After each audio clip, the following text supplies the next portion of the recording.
This is Dr. Curl, and now we're going to talk about namespaces. So to put 4 scope levels. Okay, hopefully this is a review. So what's a local, something inside of a block? You might also think of a class scope level. So members are bound to a specific class or struct. Then there's the global scope where everything's, well, global. And now we're going to talk about the namespace scope and talk about it today.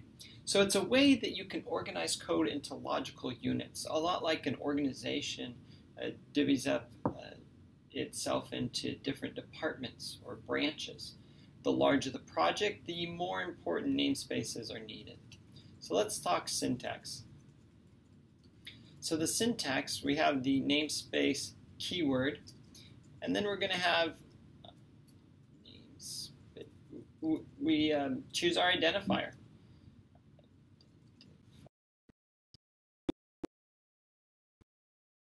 It's to start and end it.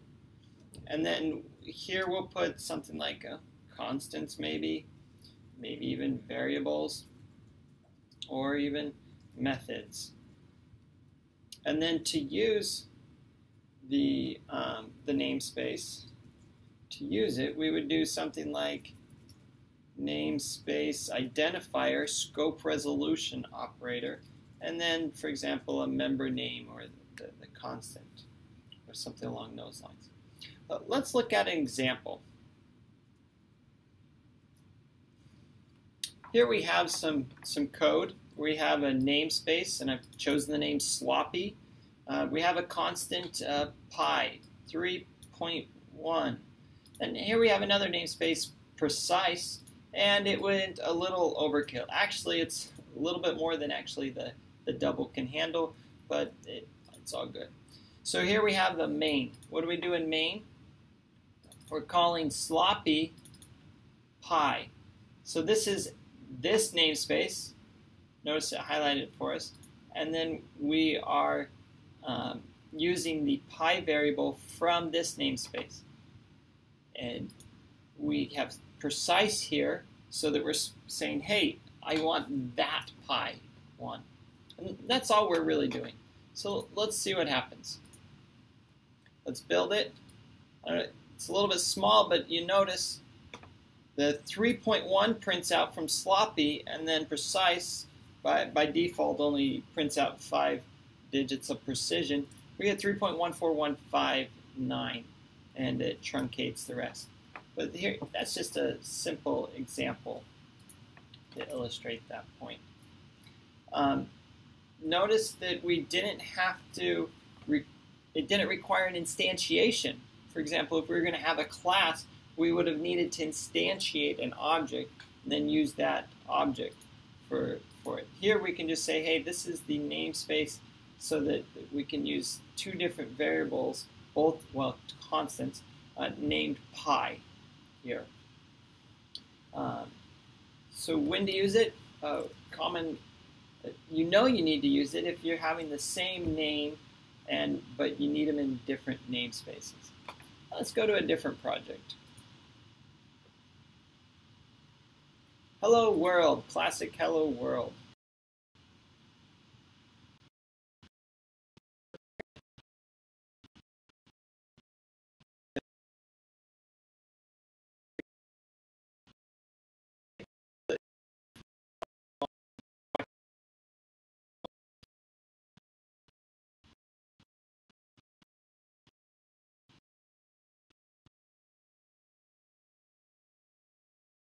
And let me make it bigger.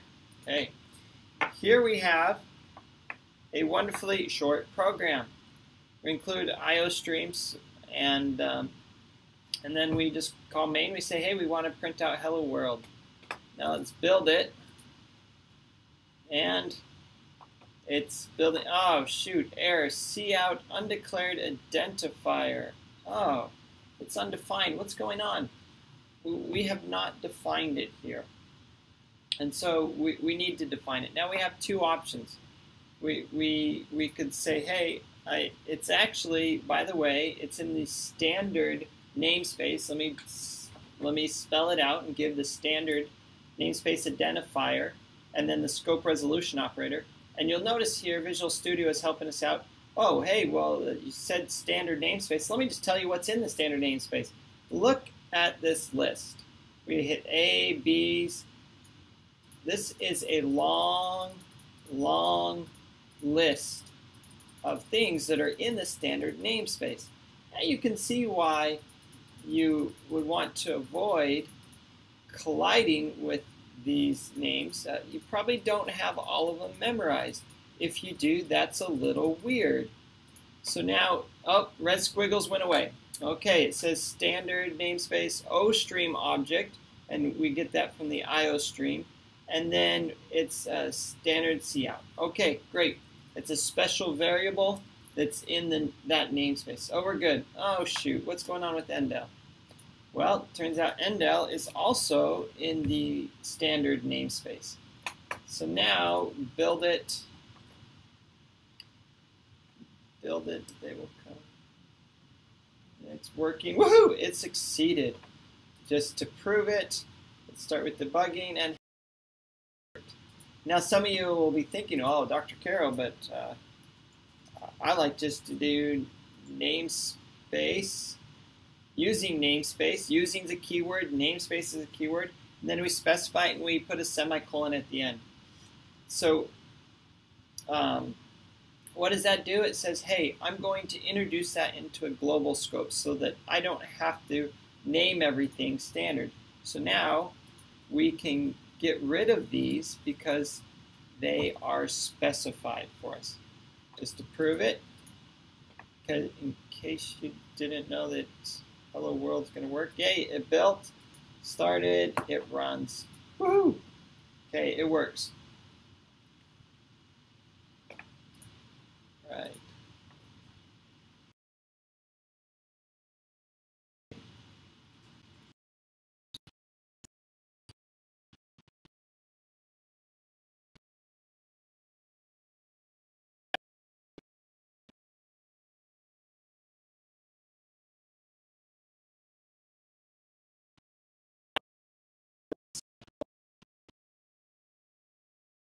Value, and it's going to take an integer, and there'll be a lot more stuff, and then it's going to close. And so when we include those, it's if you're going to use the namespace standard, then you can get access to this, but you have to specify it so that you don't have collisions. The analogy I like here is Tom of Wellington. Back when I was growing up, there wasn't nearly as many people, and we referred to people by their township. And so it'd be Tom of Wellington. Now, when Tom is in Wellington, or in his namespace, you don't specify that, you know, oh, who's there? Oh, it's Tom of Wellington. Well, if you're in Wellington, you don't say that. That's a little weird. You just say it's Tom, because everyone knows, oh, it's in that namespace, that township, Wellington.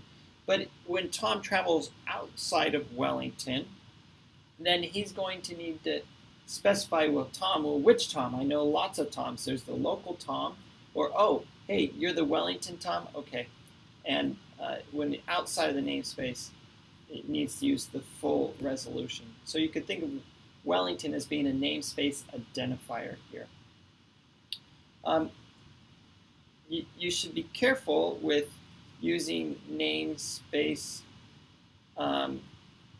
so that you're not polluting an environment. A general rule of thumb is in the implementation in a CPP file, it's probably fine to have to use it. If it's local, you can even have it local. You can put it inside the curly brackets, or you could do it global. Alternatively, you can also do something like using standard absolute value, or use what you'll probably use more of is using standard cout. And then that way, every time you type cout, you can save those 5 precious keystrokes by not having to write standard scope resolution operator. You should avoid using namespace, a standard, or really anything in header files, because anybody that includes that header file then is bound to include that namespace, and then there's much greater chance of having collision of names. You got to think big picture here as you're developing something. Well, that's namespaces. I hope you enjoyed it.